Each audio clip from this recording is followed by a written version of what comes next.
अस्सलाम वालेकुम स्टूडेंट्स।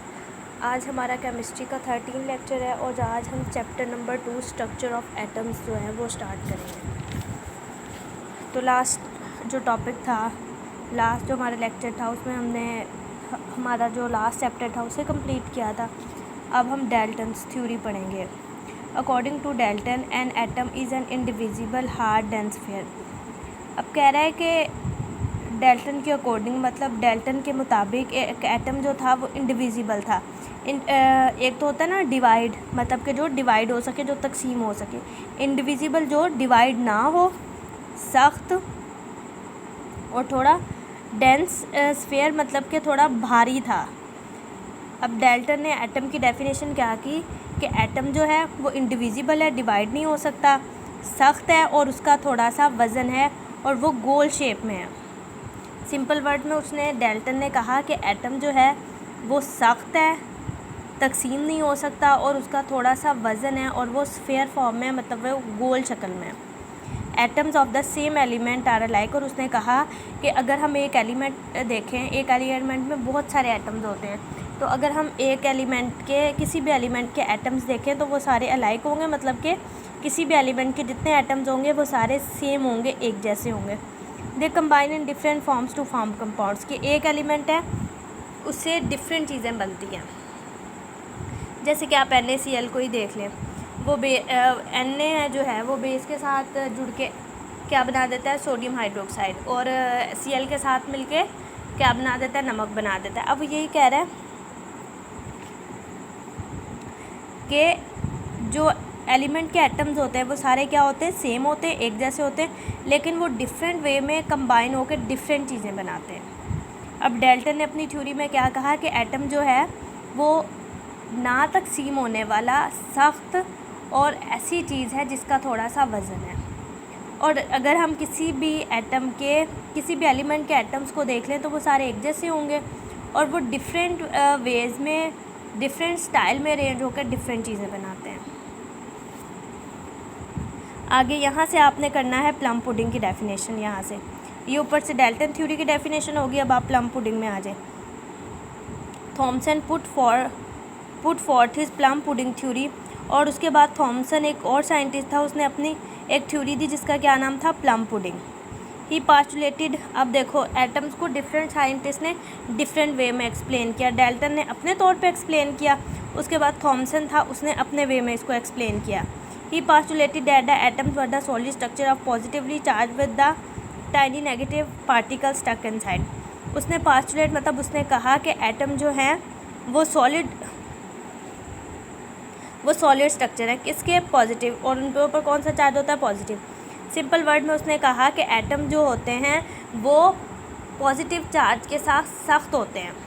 मतलब एटम जो हैं वो एक सख्त चीज़ है और उनके ऊपर पॉजिटिव चार्ज होता है। और आपको पता है पॉजिटिव चार्ज अकेला तो एग्जिस्ट नहीं करता। फिर उसने कहा कि इसके साथ छोटे छोटे नेगेटिव पार्टिकल्स हैं जो इनके अंदर स्टक का मतलब होता है जो इनके अंदर धंसे हुए होते हैं।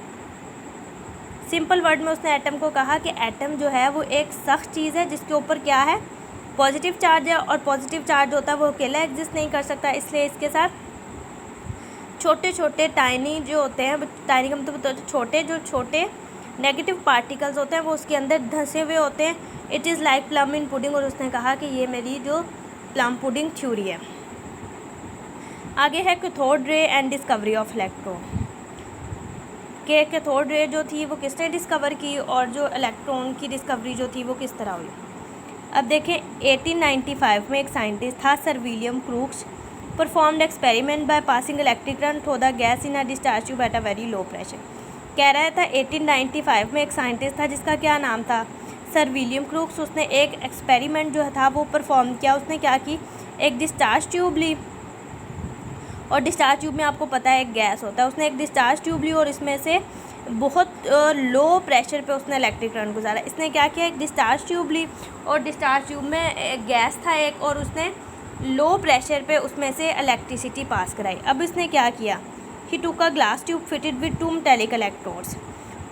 विच were connected to the high voltage battery. अब ये देखो, ये वो कह रहा है कि उसने ये वाली एक बड़ी सी ग्लास ट्यूब ली जिसके दोनों एड्स पे क्या थे, इलेक्ट्रोड थे, और उसने इन इलेक्ट्रोड्स को एक हाई वोल्टेज बैटरी के साथ कनेक्ट कर दिया। ये आपको नज़र आ रहा है ना कि उसने क्या, एक बड़ी सी ग्लास ट्यूब ली और इन ग्लास ट्यूब के एंड पे क्या थे, दो जो थे वो इलेक्ट्रोड्स थे, और इन दोनों इलेक्ट्रोड्स को उसने बैटरी के साथ, हाई वोल्टेज बैटरी के साथ कनेक्ट कर दिया। The pressure in side the tube was kept 10-4 ATM। और कह रहा है कि जो इसके अंदर का प्रेशर था वो उसने बहुत ज़्यादा कम रखा, और वो कितना था, 10-4 ATM।